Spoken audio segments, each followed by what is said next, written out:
Science et la conscience. Science et la conscience est une émission de la spiritualité, de la géomancie, Science et la conscience sur Africa Soleil Media. Enemeti Africa Soleil Media semele mi don do purpuru mi tole ina chen mi disu mi kudo olipenu nuwa mi ton eyin ogbegbo meso sin nuwa e mi no do to mi lele ko wa defuji lona yi ogbegbo meso wa to nu yesi meso wa to do bani nu to nu timeni mento sisa ganda ho do poni mi mais la roi e do Victor CP empereur de la paix il ho fifa kan lo ewana mi nukumo jeme ikambero mejile mimo poto fakpo etewe do kan chicha tewe tini yaji etini meni mi modu po gbigbo mezo na biede etindo poropo me esi seto be dio yeno mi do zanwe no empereur Victor CP oui yeno mi do bonyi spiritualiste on jedo jowa momi dans les dix ni do pori akpawe ne na wewe na do na honton toro mi tole do hode do gbezan wenu Victor CP ja ne do yi tuntu ayi bose e na wadagbe na do poro mi dans les bisese ne do gbigbo maison e dewe gbigbo maison ne gazo do afa ho e dewe yin afa na do na mi do bibeli tun me na mi do wa wenu au commencement était la parole était quand une parole était une naissance au hobbe de George Nukolo ay roma fombo de hodo jikpo ne mina do du au commencement était les signes au douena jijo nu bire gbefi amawea o sinwea ay kungmawea jiwewea nde pepe gbefi douena jijo o dulo we mino yoro do segbu medo boyeno do ayen mi mina yi feto me o duwe na jijo segbo medo ne ndo duwe pache na nle bisese be mi na do gbigbo maison de wa mele de igbe nien o duwe na gbigbo gbeto webo ejo wepo gbeto do ade numo alijan we gbigbo maison ne ga bi alijan me dule we no na alijan o no mi mo de mi no do ene bo no do oli monu no yesi mele azizale we no ze no mi mo jona me do ho me ho lezi wenu ni mehule ye no gbeji na segbo medo ye no gbeji na nde yovo yo intuition gbigbo dede ye me ye dede me bo hodo na ye ne mehule no gbeji na ye dede me hamoro meho mi don le wepo be dodo vodun lejo wepo dodo le chigbon le bo chigbon le amaleje leji lewi no na wepo do a chigbon mo nde yovo yo intuition bon eyin gbigbo maison segbo medo zin azon azizale zin azon do ne ade gbeji wa ziza bana zawe wi mi no yore gbe ndo ke nu mi mo woli nu moto de gbigbo san me ko mi don legbon we ye no so ali bodo yi bo ana je fidi an jele bo gbigbo hen na do na we do fi o de mi dedi ni azia male bo zedo leji bublo le oblo le yo e no do gbele mi na yin do gbigbo maison wi wa egbetin de gbeji buri azon wa do afa e rumi lazin come don me hole wenu ne do gbigbolo don lomo bo ego ahwegbe ye no zefate bu no cambio faro nu yo de ye kado eni blo segbo medo do ma blo nde yo de gbigbolo di ni blo we du de teji we nka no bo blo nu ne bo kono zefate ena do azon yo de wa vodun lezi azon we mu lezi azon we fi de vodun do podo jogbon ewine mina don do gbigbozon wa tole da hotra la bodo mi ma de nde pepe nde yo vont dramatiser man de pepe dramatiser fi lo gbigbo jozon bibeli me ha vodun yehwe vodun mi tonle dan aido wedo weno na gbigbo zon wiwa aziza de mi no mwene tokosu vodun tokosu weno na gbigbo maison wiwa bon nindo anyi mede bon nunde yo vono yoro corps âme et esprit nindo ade azon wa deji bo de bouri na gbigbo maison wiwa emozo inde bono ve una me do ne mize gbetoro po de télé o vodun gbetoro po inote de gbetoro po vodun mo indo ede o sin de agbasa mi don me mion de agbasa mi don me o koka agbasa mi don me joron ka agbasa mi don me nous enene le quatre éléments fondamentaux de la nature de cette vie bon nous enene le vodun revio soko do guko ye pache do mile we yin mion mion do nous enene me ko mi don le son you know se nous enene zo ho ho kwenu bon dans vodun ayolo wedo ko klon funzo ha lo gbe ha kan ko kan ko e do mile we jogon buru na jogon do gbeto sin ala me ne mi tron fene o sin de gbeto sin ala me to khosu e do mi we pa che na sin to khosu mi kan yo do vodun e bo mi no sin di ke de me mi wa fio ne mi tron fene lo ay khosu je khosu vodun sakpata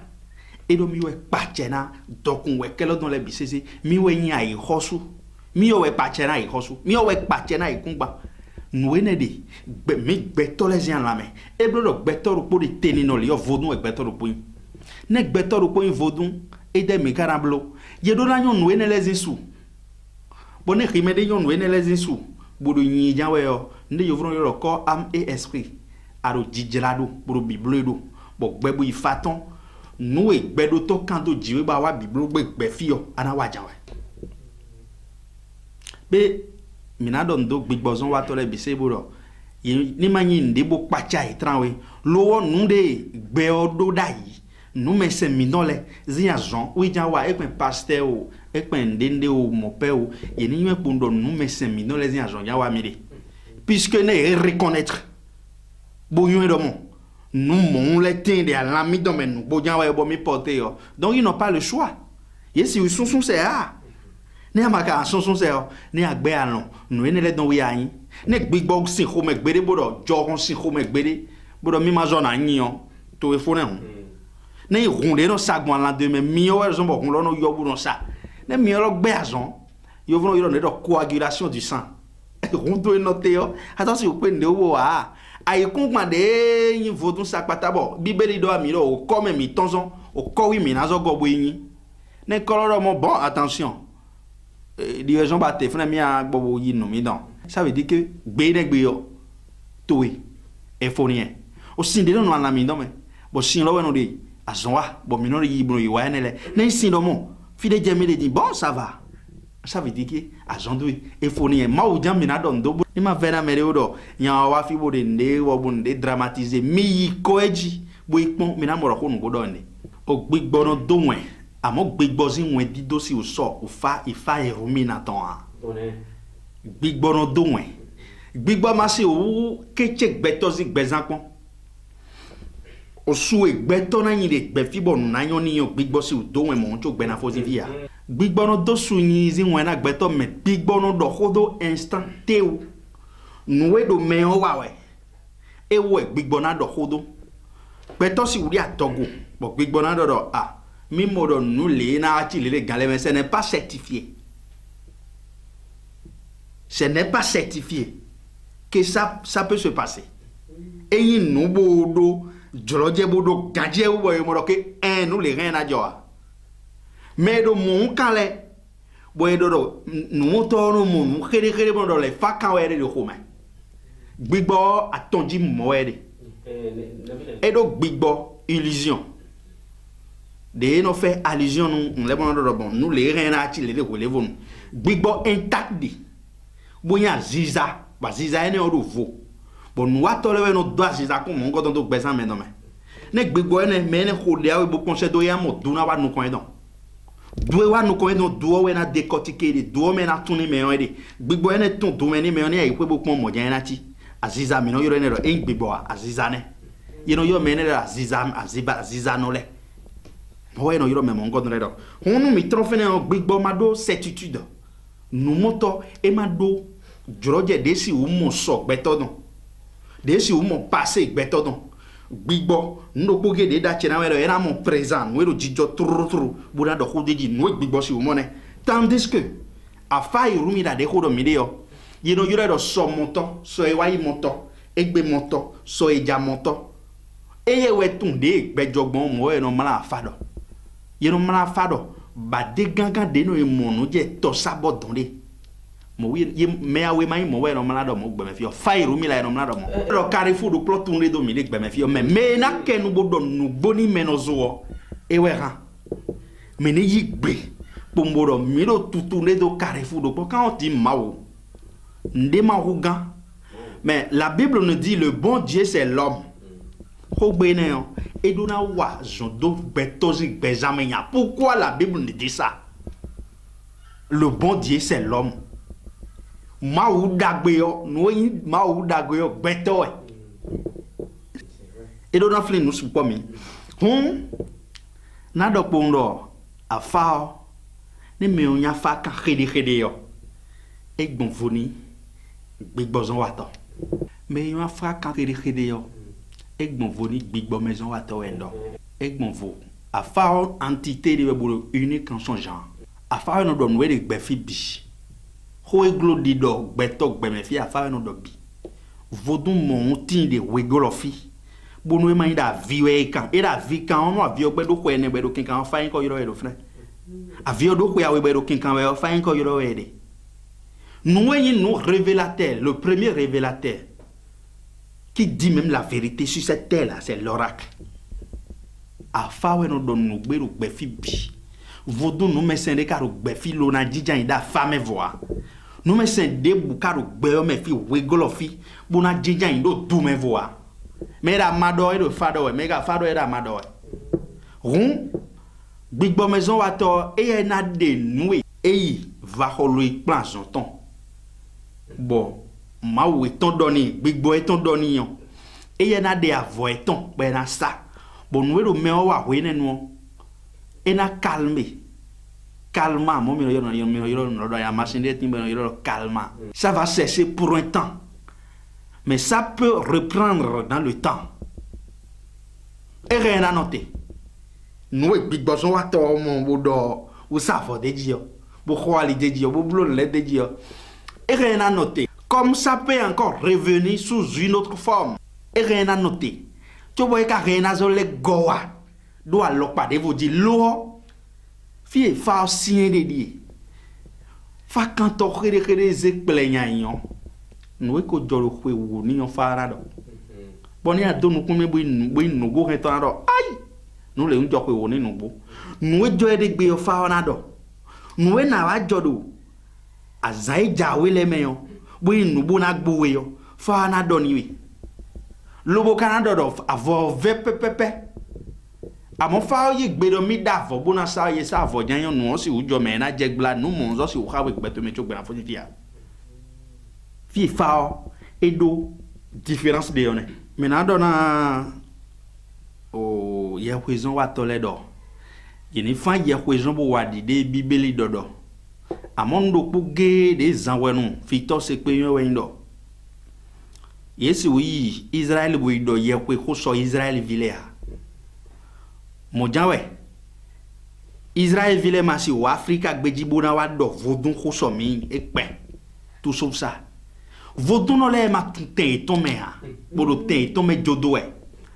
ba misa no le desuo je crois que kodi do elo le na zombo supo et on a dio pour na changer sinon ye ko pe la le guidi no point c'est les vodun qui ne sont pas soudés vodun le ma tunwe ye nya e ma monu ayin ye ko no bo yin yise no bo ado ay kungma eji vodun do amade yo bo bana dénigrer vodun et si ujo do kaka ba dénigrer vodun je gbede me a amasi wi Israël gbeji bona ize o saint sacrement alors ana ize Jesus ni akluzu ji no bo me de ele yo zen we don bo blo don bara blo di de don bo ze bo don mon comme don amasi wi o Arabie Saoudite bona ize Mahomezi dide bon donc comme mais on se laisse humilier en Afrique medemayi medezi azon lo wao entité do po jiwe gbigbo meno wa azon besoin gbe million ne gbigbo no wa azon kaka entité do po jiwe na wa azon do abi entité a we à la rigueur tarala ina wa azon do to sous entité ji gbigbo zon wa tolene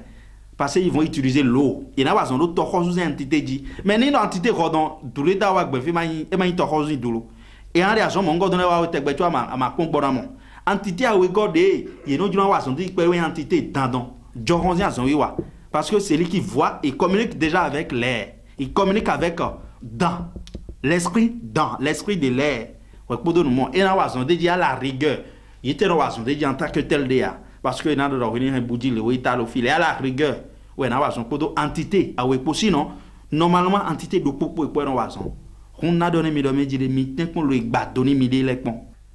il faut que ni do ko jo ko mi afa kan bo savoir nous na wa gbowe boyin mado nous kumbo na gbowe do ko ya ton mais on peut peut-être avoir ça peut éradiquer ça dans le temps on a bien de proclamer mi ten qu'on le mo bokono nous quand to kere bono kanfa bono confier mi de na e na wa dagbe na mi de soreja voilà voyez mon yon en ko le mi do fi gbedi en ko le bon mais ma monokon dia me bo duro na ka ho bio janwe yo et na euro plus 229 96 54 39 empereur Victor Sekwe na igbena mi do jija o me Metila ina chen mi disu lo enemi si sitone lo yibo izan ino yon hukan si lo bo mazande ji na chen lo po promitole Africa Soleil Media mi do izan